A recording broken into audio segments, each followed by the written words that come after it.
All right, time to discuss the 2021 Best Animated Film that the Oscars either chose or didn't choose.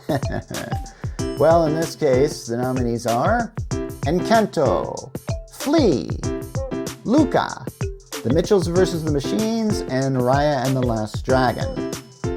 And the winner is Encanto. And in this case, I absolutely 100% fully agree with their choice. This was a nice work. This is a film that I watch over and over again and love to sing the songs. This is a very deep film with a message about families and alienation, and there's so much I can talk about with this film, but let's get on to what should have also been nominated as well as the other nominees. First of all, Luca is a very good film, I have to admit.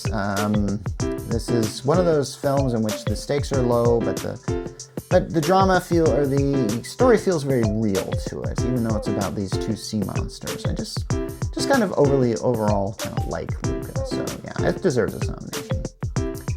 So, with Raya and the Last Dragon, I wouldn't have nominated that. There's so much in this film that feels so derivative. When the trailers came out, everyone wanted to compare it to Avatar: The Last Airbender. It's another straight-up adventure film from Disney, and those just don't really work. Why? I kind of feel like they really should. I mean, because there is something to this film. The ending of the film, I think, is really good, but this film, Raya and the Last Dragon, I think the moral kind of goes a little both ways. At first, it's like, you gotta learn to trust, and then the other thing is like, don't trust just everybody.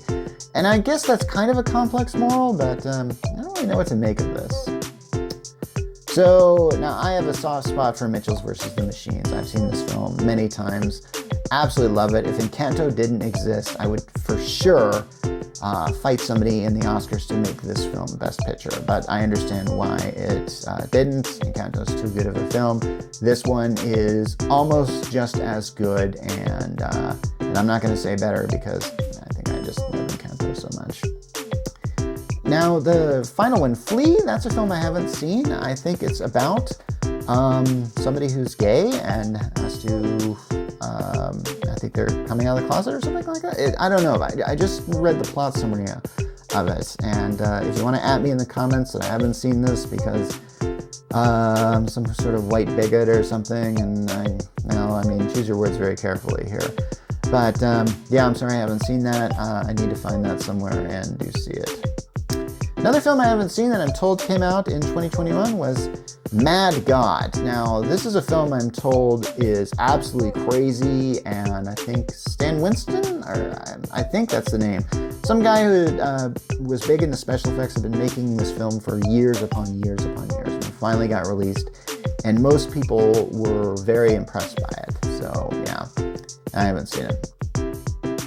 You know what else I don't see on the nomination is Boss Baby Family Business. Kind of glad that one didn't get nominated, and I haven't seen that one because, honestly, I just don't even want to see this franchise ever again.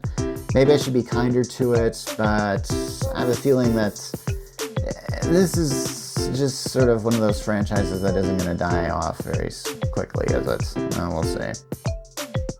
Hey, remember Sing 2? That was released around this time. That didn't get a nomination? I'm actually pretty surprised. A lot of people kind of like that film, and I watched it and I kind of liked it as well. And feel the same way about the first Sing. But one film that could have been nominated, but I mean, there were a lot of good contenders this year, I have to admit that. Ron's Gone Wrong. Most people have probably forgotten this film by now, but there's something about this film that I think is very topical for today, and I think will be topical for several years. Basically about a kid who gets a toy it's not even really a toy, but it's essentially like an interface thing that is, it's really difficult to describe the plot of Ron's Gone Wrong, but I have to admit, I feel like it's one of those films that kind of shows what time we're living in, and hey, it might be dated in the future. Also, Addams Family 2 came out this year, or that year, so glad it wasn't on the list. I'm guessing it probably wasn't very good. Anyway, so next time we're going to discuss the 2020 Oscar winners. Yeah, I know, we all don't want to remember that, but perhaps we might want to remember the good times. Anyway, Mark from the Geek Church signing off.